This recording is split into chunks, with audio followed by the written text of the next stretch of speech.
Members, the outcome of the division is as follows.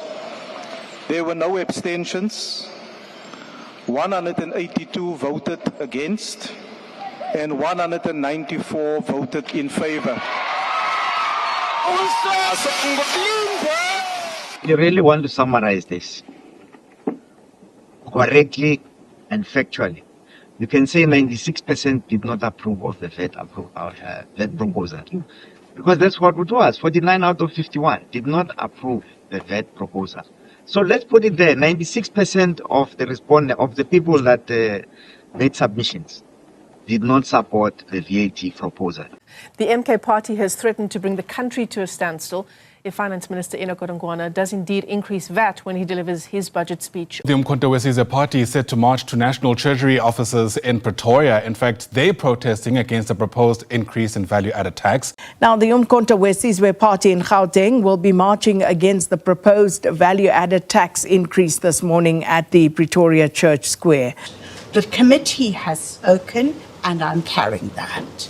And I would submit, and certainly that is one word. There's also another one. In particular, if you have regard to all the questions that have been asked by the MKP, Mr. Brian Molefe, Mr. Burke, then it's Mr. Van Rooyen of the MKC again, then Mr. Molefe again. The timestamp here that I've got in the records 0947, paragraph 114.12.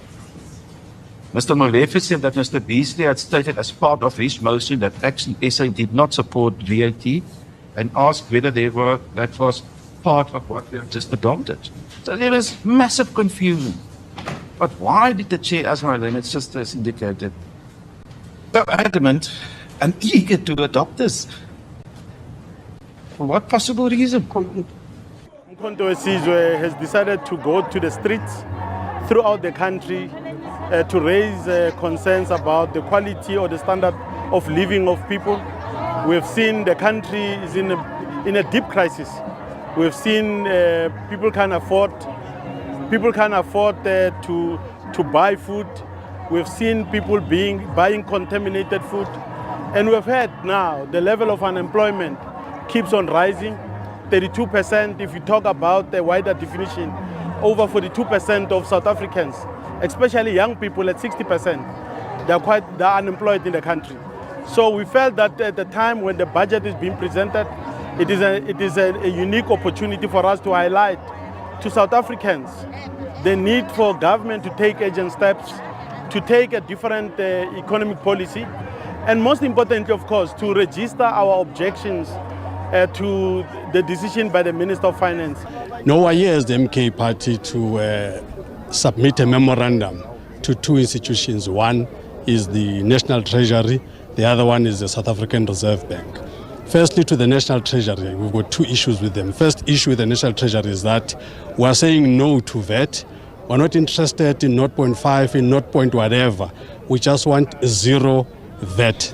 We have always said that we want parliamentary sovereignty. And this is a true example of exactly that.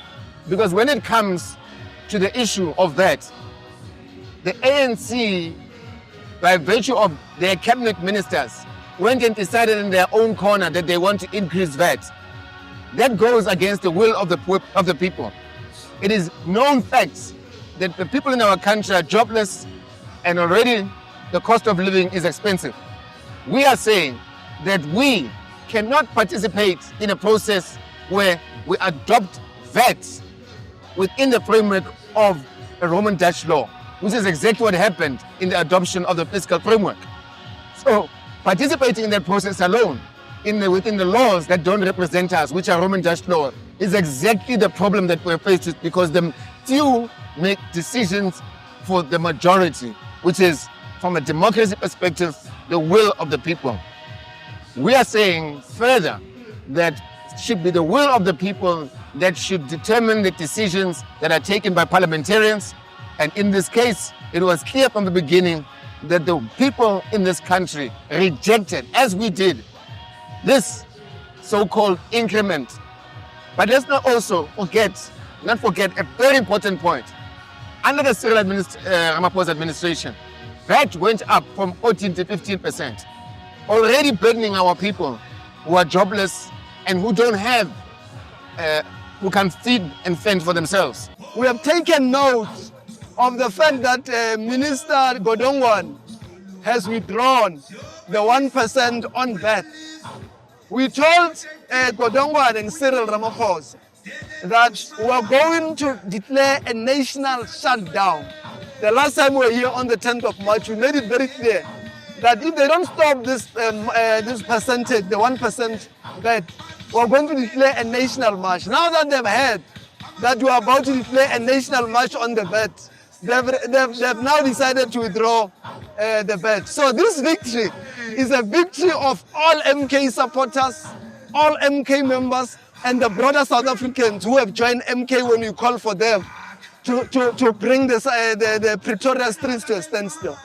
So we are saying as MK that when we say we're going to stop something, we mean exactly that.